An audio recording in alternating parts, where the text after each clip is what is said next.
Բարև ձեզ, սիրով։ Մի քանի թեմաների կանդրադառնանք եւ այսպես։ Չեմ կասկածում։ Երեք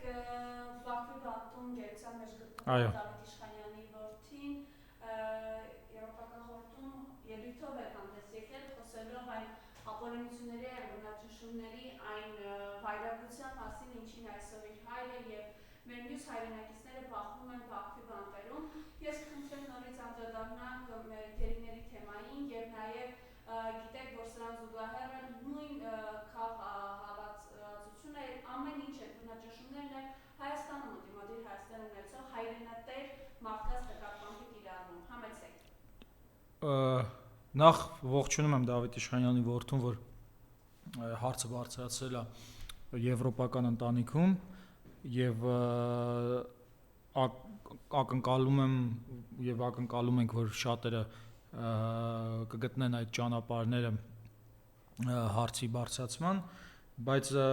նաեւ երեք լուր եղավ, որ գերիներից մեկը առողջական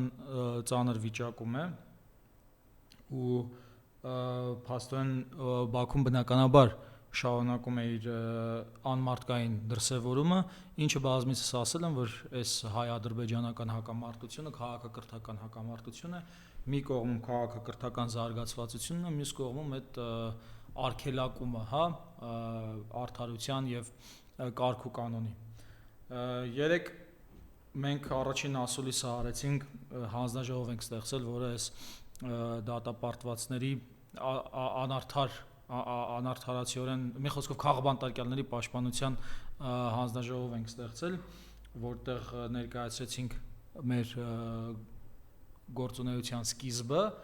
ու այնտեղ ես նաև ներկայացրեցի ադրբեջանցի քաղբանտարկյալներին, որը ու բացատրեցի, թե ինչ կապ ունեն նրանք նաև հայկական հարցի հետ եւ հիմա հայելի լսարանի համար նույնպես կուզեմ ներկայացնել սա ադրբեջանցի լրագրող Աբզաս մեդիայի տնօրեն Ուլվի Հասանլին է, նրան դատապարտել են 9 տարվա ազատազրկման։ Սա Աբզաս մեդիայի գլխավոր խմբագիր Սևինչ Վագիվ Կզն է, 9 տարի ազատազրկման է դատապարտել Ալիևի ռեժիմը։ Սա Հաֆիզ Բաբալին է, հետաքննող լրագրող, 9 տարի ազատազրկման է դատապարտվել։ Սա Ֆարիդ Մեհրալիզադեն է, 9 տարի ազատազրկման է դատապարտվել եւ նա Ազատություն ռադիոկայանի լրագրող է, Ազատություն ռադիոկայանի։ Գիտեք Ազատությունը, ամերիկյան ծառայությունը։ Էլնարա Գասիմովը, ով 8 տարի ազատազրկման է դատապարտվել, Աբզաս մեդիայի լրագրող է։ Սա Նարգիզ Աբսալամովան է, ով Աբզաս մեդիայի լրագրող է, 8 տարի ազատազրկման է դատապարտվել Արցախը օկուպացրած ռեժիմի կողմից։ Սա Մահամադ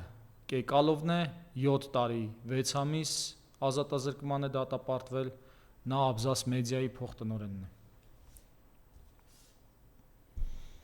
Սա ամենակուրիոզ դեպքն է, Բահրուզ Սամադովը, ով նաև ազգությամբ լեզգի է,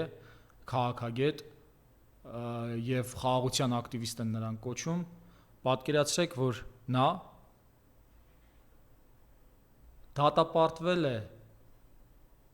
հայերի եւ ադրբեջանցիների միջև խաղաղություն քարոզելու համար, պատկերացնում եք, խաղաղություն, որ խաղաղ պետք է ապրեն հայերն ու ադրբեջանցիները եւ գիտեք քանի տարի, 15 տարի, այսինքն հայերի եւ ադրբեջանցիների միջև խաղաղություն քարոզելու համար 15 տարի ազատազրկում է հասնում Իլհամ Ալիևյան ռեժիմում։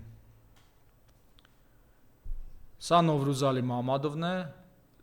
լեզվաբան էր, բանասիրական գիտությունների թեկնածու, նրան սպանել են 2009 թվականին Ադրբեջանի բանտում։ Նա թալիշների առաջնորդն էր։ Որպեսզի պարզ լինի, որ Ադրբեջանի հետ մեր հակամարտությունը զուտ էթնիկ հիմքով չէ, այլ քաղաքակրթական, հիշենք Ֆահրադին Աբոզոդային, ում նույնպես սպանել են Ադրբեջանի բանտում 2020 թվականին նոյեմբերի 9-ին։ նա նույնպես գիտնական էր եւ թալիշների առաջնորդն էր։ Ադրբեջանում բացի մեր պատանդներից ռեկորդային թվով քաղբանտարկյալներ կան։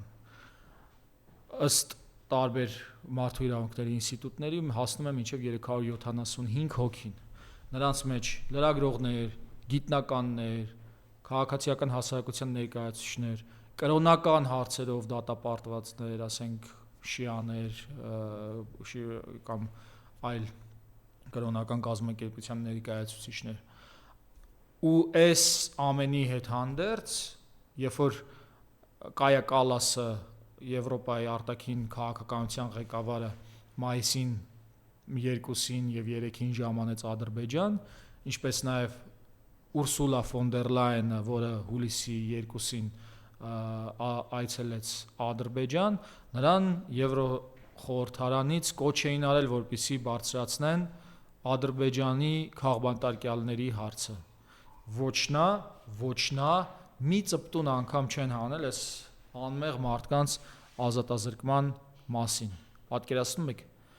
Եվրոպայի հանձնաժողովի նախագահը թքած ունի Ադրբեջանում մարդու իրավունքների ոտնահարման վրա։ Նաև Հայաստանում։ Դե Հայաստանում մենք գիտենք, ես ուզում Նիկոլ Փաշինյանի շնորհավորել ժողովրդավար։ Այո,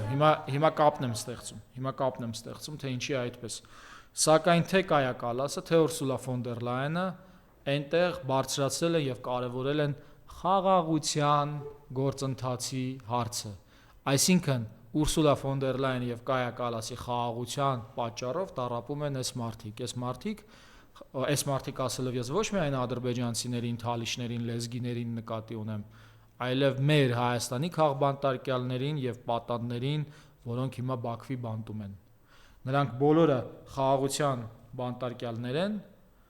եւ իրական խաղաղությունը հայ եւ ադրբեջանցիների միջև այն է, որտեղ չկա Ալիևի եւ Նիկոլ Փաշինյանի ռեժիմը եւ այս մարդիկ եւ հնարավոր չի պատկերացնել մարդը խաղաղության համար բանտարկում է, դա խաղաղություն է, եթե մարդուն բանտարկում ես։ Ուրեմն խաղաղություն չի, չէ՞։ Ուրեմն դու ստիպված մարդկանց գլխին զենք ես դնում, որ ասես ստիպը դա խաղաղություն ենք անում։ Որտեղ է խաղաղությունը, երբ մարդու իրավունքների գերակայությունը ստորադասվում է աշխարհաքաղաքական շահերին։ Մենք չգիտենք ինչի համար է այդ խաղաղությունը։ Այդ խաղաղությունը ոչ թե մեր իրար հետ հաղորդակցվելու, իրար հետ համագործակցելու, հայ եւ ադրբեջանցի ժողովուրդների համար է, այլ որպեսզի մեզ ուղղորդեն Ռուսաստանի դեմ, Իրանի դեմ, Չինաստանի դեմ։ Սակայն մենք այդպես չէինք պայմանավորվել Եվրոպայի հետ։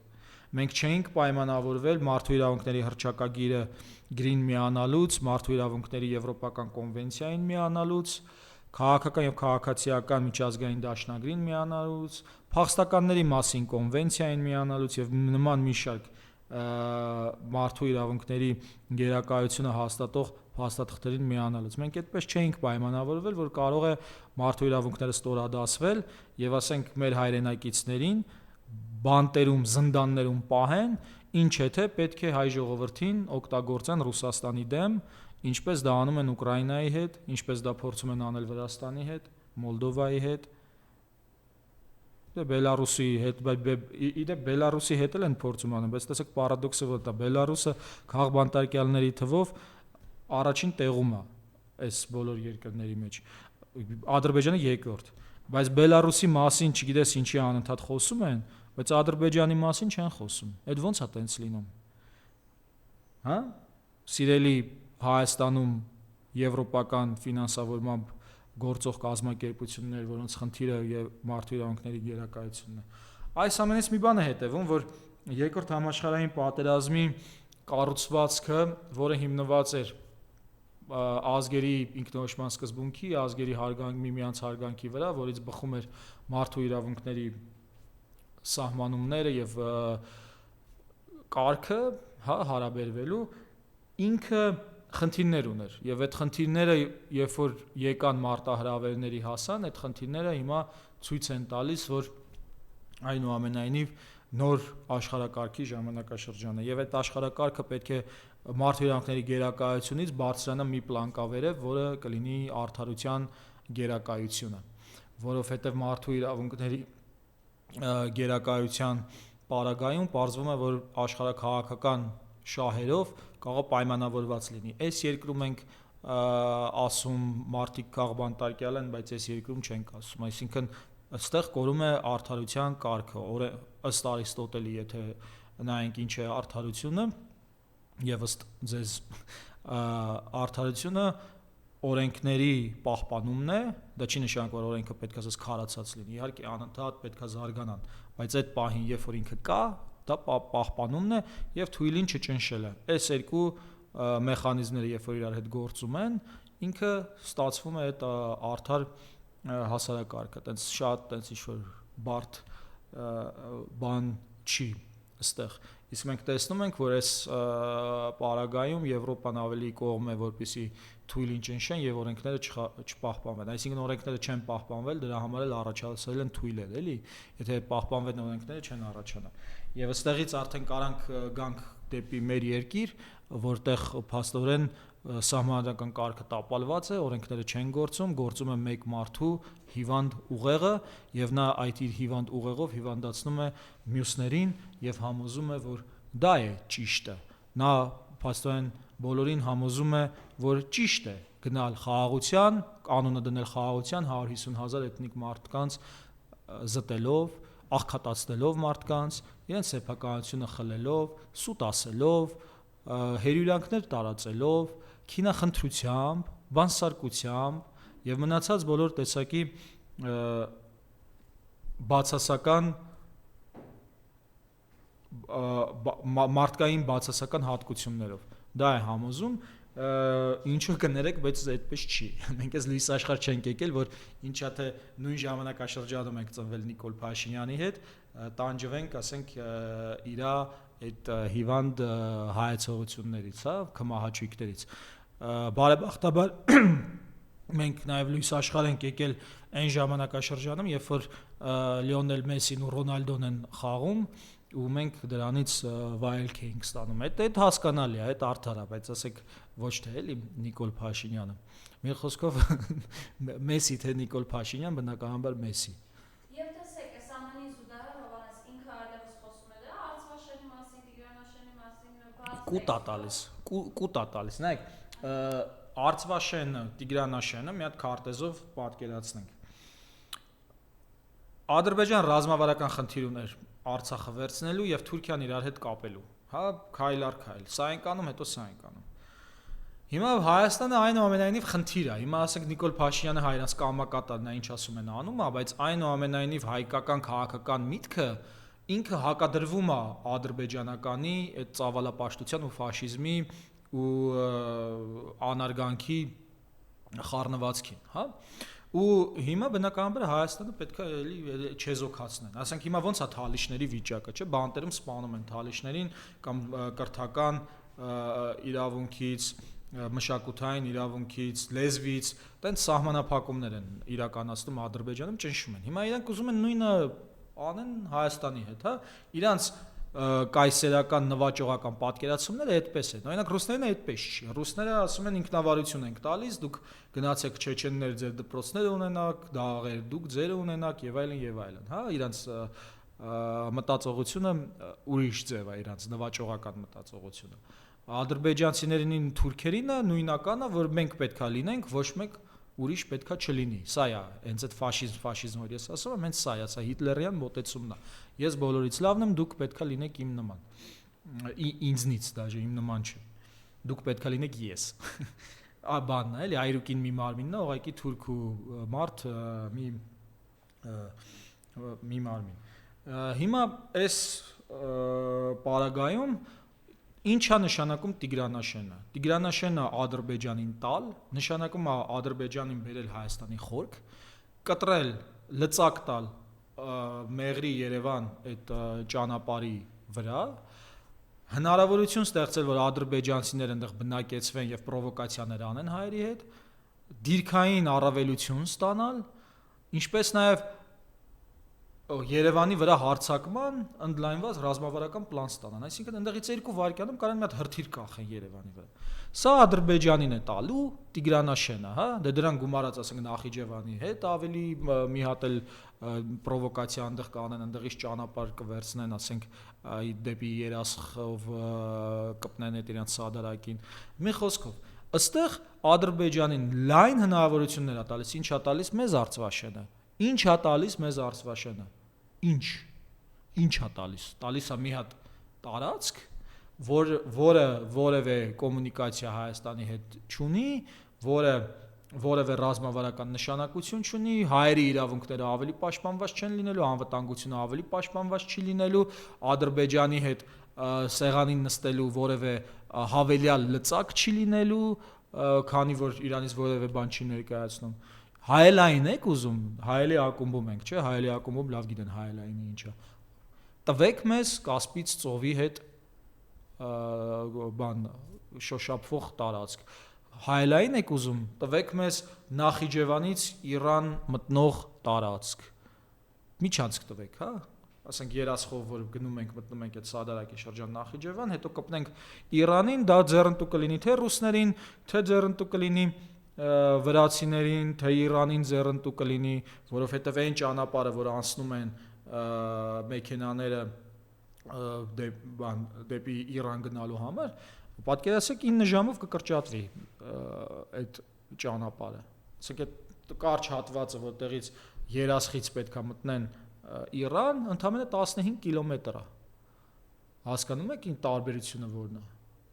Տվեք, որ ասենք հա մեր քաղաքացիների կյանքը ավելի կբարելավվի դրանից։ Հիմա եթե Տիգրանաշենը տան մերոնց ընդեղից հանելու են քշեն, մարդիկ են հայեր են ընդեղ ապրում, ընդեղ սեփականություն ունեն։ Արցվաշենը դա ոչ մի բան, ոչ մեկին ընդեղից ոչ չեն անելու, ասեն բան, այստեղ հայեր են գալու մնան։ Դուք պատկերացնում եք, տենց բան Ադրբեջանը համաձայնվի։ Եվ սա բնականաբար Նիկոլ Փաշինյանի կտերն են։ Ինքը կտատու է։ Ինքը քանի որ թուրքական քաղաքականության վառ ներկայացուցիչ է, ինչպես ասացի, չունի բան այդ կարգ ու կանոնի եւ հարգանքի շնորհքը, անտաղանդ է այդ իմաստով։ Դրա համար ինքը տենց կտում է ժողովրդին, անընդհատ կտում է եւ կտերը անընդհատ անցնում է, ոչ թե նրա պատճառով որ ժողովուրդն է հանդուրժում, ժողովուրդն է հավատում, այլ որովհետեւ ժողովրդի գլխին զենք է պահել, որովհետեւ ժողովրդի ձայները գողանում է, զենքը դրած տանում է, մտցնում է անդրատեղամաս, ասում է պետք է ԿՊ քվյարկեք։ Արա, թե չէ աշխատանքից կհանեմ, թե չէ ինչ բամբասանք ասած ձեր մասին կտարածեմ, երեխուդ աշխատանքից կհանեմ, հորդ աշխատանքից կհանեմ, մորդ աշխատանքից կհանեմ, չծնված երեխուդ աշխատանքից կհանեմ, չծնված երեխուն աշխատանքից կհանեմ։ Ու մենակ մենք ենք ստեղ կայֆավատ լինելու, Ալենը, Ռուբինյանը, Վահագն Ալեքսանյանը ու մնացած այդ մեզ խոնարհվող բիզնեսմենները։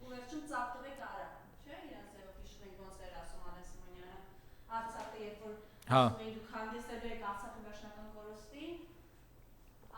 Դրա համար իշխանությունը ժողովուրդը պետք է վերադարձնի իշխանությունը իրեն եւ շատ կարեւոր է, որպեսզի այս իրանց նախաձեռնած սահմանադրությունը, որով նրանք փորձելու են կուսակցությունները վերացնել, այս գալիք սահմանադրությունը, որ իրանք պետք է դնեն ջրի երես, իրանց համար երկու կարևոր խնդիր կա՝ կուսակցությունները վերացնել Հայաստանում եւ լրատվամիջոցները։ Այդ մեխանիզմները իրենք այս սահմանադրության մեջ ոնց էլ չլինի ներառել են։ Եվ ես կոչ եմ անում բոլոր կուսակցություններին, քաղաքացիական ուժերին, ովքեր որ քաղբանտարկյալ ունեն այս պահին, իրենց քաղբանտարկյալների իրավունքների պաշտպանության հարցը այս կոնտեքստում դիտարկեն։ Այսինքն պետք է լինի սահմանադրության սրանց կեղծակվեն տապալելու կոնտեքստում, ոչ թե ամբողջ էներգիան ուղղվի քաղբանտարկյալներին ազատելու հարցում, այլ պետք է ուղղվի սահմանադրությունը տապալել, որովհետև սահմանադրությունը տապալվի, կեղծակվեն, էլի, իսկ տապալվել ինչ է, տապալվելու մի ձև կա, երբ որ ժողովուրդը վերադարձնում է իշխանությունը իրան։ Այս պայմաններում, այս սրանց պայմաններում որևէ քաղաքական տիզերի պայմաններում, չէ՞, ասես տիզը ոնց է գալիս, ասես կպնում է ու դուրս չի գալիս։ Պետք է այսպես ցանես։ Այս պայմաններում հնարավոր չի որևէ օրինական, սահմանադրական կյանքի վերականգնման առանց նրա, որպեսզի սահմանադրության երկրորդ հոդվածը վերականգնվի, որը ժողովրդի իշխանությունը որ ժողովրդին է պատկանում իշխանությունը այդ է։ Հիմա խլած է, վերցրել է ժողովրդից իշխանությունը եւ ժողովուրդ ջան, մենք պետքա վերադարձնենք այդ իշխանությունը։ Բոլոր օրինական, սահմանադրական եւ քաղաքակրթական ճանապարհներով։ Ովանես, ձեզ համար հասկանալի է առանձնակի դաշնամության կանանց նկատմամբ նաև այս բռնությունը, Արաքտազ Մանուկյանի նստեցության նրա անչափահաս երեխային զրկում են մորից։ Մենք տեսանք, որ Ինչի թուրքերը հղի կանանց քանի պատմություն գիտենք, որ յաթաղանով բան էին դուք պատկերացնում եք, ասենք դուք այդ դաժան այդ հիմարությունը պատկերացնում եք, ասենք մոռացել ցեղասպանությունը բանը չէ, հիմա մեղադրումա, որ ասենք ցեղասպանությունը մեջ այդ հղի կանայք են մեղա, որ ասենք կինը հղի ացել է, թուրքը յաթաղանով եկել ասած խփել ասած հանել է այդ էմբրիոնը կամ արդեն երևի հասունացած արդեն մարդ դարձած երեխային ու բանը, բայց իրանք էին մեղավոր, օրինակ այդ չծնված երեխաները մեղավոր, որ օրինակ բանը, այս մակարդակն է սրանց մոտ հասկանում եք, եւ սա նորմալ չի, սա չի կարա նորմալ լինի, մենք այս աննորմալությունը պետք է անընդհատ շեշտենք, որ նորմալ չի կարա լինի, որ ինչ որ մեկը ԱԱՑ-ին ուղարկի մարդու ձեռից սեփականությունը խլելու ու տենց ինչ շոու է անելու, չի կարա նորմալ լինի, որ մեկը ասի ԱԱՑ-նա ինչ ուզի կտարածի, չի կարա նորմալ լինի, որ ոչ մեկը գաղտնիք չունեք, նորմալ չի, էլի հասկացեք, որ չդուք հասկանում եք իհարկե, որ բայց ինքը քանի որ անընդհատ նորմալացման է տալ, մենք պետքա չձանձրանանք եւ անընդհատ չդադարենք ասել, որ դա նորմալ չի եւ այդ աննորմալությունը հնարավոր է միայն այն պայմաններում, երբ որ ժողովրդի գլխին զենք է դրած, որտեղ մեր ժողովուրդը ինքը բարձր մակարդակի բանի արդարության եւ բարոյական հատկանիշներով ժողովուրդ է, անկախ նրանից թե ինչքան է մեկը մյուսին փնովում, բայց ինչ որ մի հատ շերտ կա, որ այդ շերտը իր համար sense շատ ստանդարտ է, էլի, շատ ուրիշ ժողովուրդների մեջ այդ բարձր ստանդարտը չես տեսնի, որ բոլորից, ասենք, sense անսահման իդեալիստ է, կոպիտ ասած մեր ժողովուրդը, բոլորից sense իդեալական է ցանկանում, sense երևի դա նաև քրիստոնեությունից է գալիս, որ ասենք Քրիստոսը այդ իդեալական կերպարն է, կատարյալ կերպարն է եւ ակնկալում են, որ բոլորը պետքա տենց կատարյալ լինեն։ Շատ հավանական է, տեսեք, նոր մտքով սանցով չէի մտածել սրա մասին, կարանք հələ ավելի խորանանք, բայց իսկապես մեր ժողովրդի մեջ այդ կա, ու դրա համար մեր ժողովուրդը ռազմավարական մտածելակերպից այդքան հզոր չի, ինչքան ասենք այլ ժողովուրդներ, որտեղ ռազմավարական մտածելակերպում այնուամենայնիվ մարդու կատարելությունը պիտի մի քիչ ստորադասվի, կողք քաշվի, որպեսզի կաս ռազմավարություն անես, դա ռազմավարության մեջ խաբել է, բանա, մանիպուլյացիա է, չգիտեմ, ըստ շահերի հարաբերություններ ստեղծել է, իսկ մեր ժողովուրդը ուրիշ պահանջներ ունի։ Եվ եթե դուք ուզում եք իմանալ այն անընդհատ ասում են, չէ, ինչի է այս ազգի հետ միշտ այսպես լինում, հենց սրա պատճառով է լինում, որովհետև այլ ժողովուրդներ չունեն այս բաղադրիչը, որ բոլորի մեջ այդ կատարելությունը փնտրեն, իսկ մենք ունենք եւ դրա համար էլ մենք որ այտենց ռազմավարությունից շատ ուժեղ չենք, ասենք Իսրայելը այնտեղ հայոց ցեղասպանության ճանաչման շանտաժ է ներկայացնում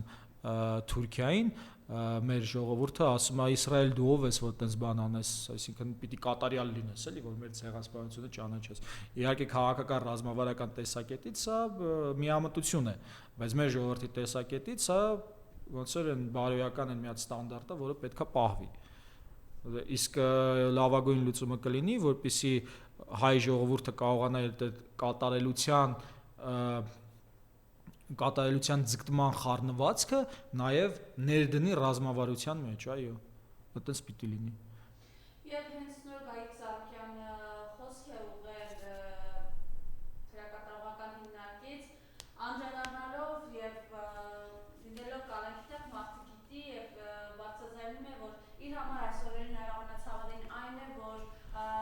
իր ընտանիքին պատկանող ընկերությունները փակված են, ինչի հետևանքով հազարավոր մարդիկ այս պահին ըստ էության գործազուրկ են դարձել։ Ես կխնդրեմ այս մասով էլ մենք տեսնում ենք այսօրերին այս մարդկանց բողոքի ձայնը նաև ու այս ամենին զուգահեռ այսպես հա դուք արդեն ձեր խոսքում կարճ ասացիք չի կարող մտնել մարդու եւ գողանան մարդու կենթանի գողա գողանում է ձայնը գողանում է Արցախը գողանում է Գորիս Կապան ճանապարհը գողանում է Շուրնուխի տները Որոտանի տները գողանում է Տավուշի բարձունքները գողանում է Առյուծին սպանում գողանում սպանում է գողա Դե գողա, հա, գողանում է։ Գող պիսո է։ Չզոհված գող պիսո։ Այդ Ավինյանն էր ասում, օծանելիքը։ Այո, դա 2020 թվականի նոյեմբերի 9-ից հետո, երբ որ ազգային ժողով էին ներխուժել մարդիկ իրենց ընդվզումը արտահայտելու սրանց խափածների եւ մերոնց զոհածների համար Ավինյանն էր, որ ասել եկել էին օծանելիք տան։ Ճիշտ ասած Ավինյանի հետ կարող մտերիմ հարաբերություններ ունեցել, դրանից հետո պարզապես ուղղակի sense գմփուններ էր ուղեղից մեջ, թե ոնց կարա ասենք, այնտեղ մարդիկ զոհված, Արցախը հանձնել են, խաբել են 44 օր, ինքը օծանելիքից խոսած, բայց սա ամենայն հավանականությամբ էլի որոշակի տեխնոլոգիա է, որ այդ մեծ խնդիրը կապել մի հատ, այնց մի հատ չնչին բանի հետ, որ այդ պատկերացեք այդ մեծությունը միանգամից կոտրվում է, այլևս մեծ չի թվում, երբ որ ասում ես օծանելիք եւ ասենք 5000 զոհ, այդ 5000 զոհը ոնց որ հավասարեցնում ես օծանելիքին, ասում ես հա ինչ որ Շուշի եք տվել, հա ինչ օծանելիքը բա, հասկանում եք, այ սա է որ մեր ընտանիքի անդամները արել են մեր հանդեպ, եւ սա չգիտեմ, ասենք հաջորդ կյանքում եթե կա այդ հավատանք, հա, այդ եթե հավատանք ռեինկարնացիային մեր կրոնում չկա, բայց հաճելի է հավատալ այնուամենայնիվ, որ բան ասենց մարդիկ հաջորդ կյանքում գոնե պատասխան են տալու։ Մի խոսքով, այդ տենց դե Գագիկ Ծառուկյանի հետ կապված նաև իմ մտորումները հետևյալն են։ Տեսեք, ուրեմն Հայություն Մեսրոպյան կա քաղաքագետ, ով որ 160 ժամին տված հարցազրույցում ասում էր, որ ցեղասպանության տարիներին այն մեծահարուստները, որոնք իրենց կաշին փրկելու համար թուրք հասկերներին փող էին տալիս, մտածելով որ ցեղասպանության դե չեն ենթարկի, լավ հարաբերություններ, ակը կաշառեք բանման, իրանց ասում էին կուկո թե կոկո, մոտից գրած է, հիմա բան, մի խոսքով, այդ երկուսից մեկը, երկուսն է սազում է, ու այդ ինքն է ասում, ճիշտ է, հա, Հայություն Մեսրոպյանն է ասում, որ տենց էին անվանում, ու երբ որ հետ ես գնում մեր պատմության մեջ, անընդհատ ասենց ինչ որ բացասական կերպարներ ես տեսնում մեծահարուստների մեջ, հա, կարանք օրինակ Պարոնյանից վերցնենք, ասենք մեծապատիվ մուրացկանները, չէ, այնտեղ ինքը հենց ձեռը առնում այդ մեծահարուստներին, Աբիսողը մաղային, իր տգիտությունը եւ իր վարքը։ Որ ավելի հետ գնանք, կհասնենք Մովսես Խոյենացուն, որտեղ ողբի մեջ սաղին ուղակի տաշում է, ասենց բան չի մնացել էլի այդ հասարակությունից։ Հիմա երբ որ գալիս ենք մեր շրջան, արդի շրջան, մի հատ հələ եկեք վերլուծենք, թե ինչա կատարվում, էլի։ Ռուբեն Վարդանյանը զոհաբերեց ամեն ինչ, գնաց Արցախ, մնաց այնտեղ, չնայած տեղից հիշում եք, անընդհատ ասում են Ռուբեն Վարդանյանը փախել, բայց անընդհատ հերկվում էր։ Ու փաստորեն մինչև հիմա զրկանքներ ա կրում։ Սամվել Կարապետյանը, աշխարհի ամենահարուստ մարդկանցից մեկը, միլիարդատեր։ Եկավ եկեղեցին պաշտպանելու, բռնեցին, նստեցին ու բան եղավ։ Հա, մի խոսքով, էլի։ Հիմա մյուսը նույնը Գագիկ Ծառուկյանը։ Հիմա եթե մենք այս պատմական իրողությամբ նայենք, գնանք 50 տարի առաջ եւ նայենք հետ, մենք կտեսնենք հայ մեծահարուստներ, որոնց իրանք ինքնության համար, իրանք ինքնության շարունակության համար փաստորեն զոհաբերել են ինչ ունեն, չունեն։ Ճիշտ է։ Հա, այս ինչի համար եմ ասում, ուզում եմ ասեմ, որ պետք է մենք մեզ սրանով ոգևորենք, որովհետեւ քիչ կգտնես ազգեր, որտեղ իրենց ամենահարուստ մարդիկ այսպիսի զոհաբերությունների կգնան։ Օրինակ պատկերացնում եք Ջորջ Սորոսը կամ ասենք Ռոքֆելլերը հրաժարվեր իր ողջ հարստությունից, հա, ինչա թե բան լիներ։ Այդտենց մեկ էլ մի բան եմ ուզում ասեմ, հա, Ոսկե ծիրանն է բացվել եւ Ոսկե ծիրանի շրջանակներում մայիսի 18-ին ցուցադրվելու է Ծիծեռնակի հավատքի կենացը ֆիլմը, որը իմ եւ երիտասարդ ռեժիսոր Սուրեն Բելյանի համատեղ գործն է, որը պատմում է մի քանի անգամ բռնագաղթած ընտանիքների մասին եւ նրանց միջոցով փորձում է հասկանալ այն հարցը, թե ինչ է նշանակում ադրբեջանցիներին բնակեցնել Հայաստանում։ Մայիսի 18-ին ժամը 5-ին կինո տանը տոմսերը կարող եք ձեռք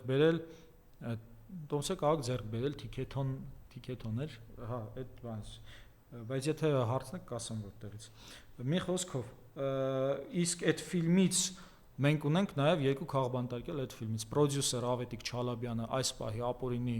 ազատազրկված է եւ նրա կյանքից ժամեր է խլում այս իշխանությունը եւ Կարապետ Պողոսյանը։ Ընդ որում երկուսն էլ արդեն երկրորդ անգամ են քաղբանտարկյալ։ Ավետիք Չալաբյանը կհիշեք այն գործով, որով փաստորեն անիմաստ կյանքից ժամանակ խլեցին, հետո ազատեցին եւ Կարապետը Պողոսյան, որ կրկին մի տարի կարծեմ բանտում էր անցկացրել եւ հիմա ընտրություններից առաջ, որպեսզի սրանք կեղծեն ընտրությունները, նորից կալանավորել են։ Չեն կալանավորել, առևանգել են։ Ազատություն նրանց, իսկ նրանց ազատելու լավագույն միջոցը սահմանադրական հանրաքվեն տապալելն է։ Շնորհակալություն, ցտեսություն։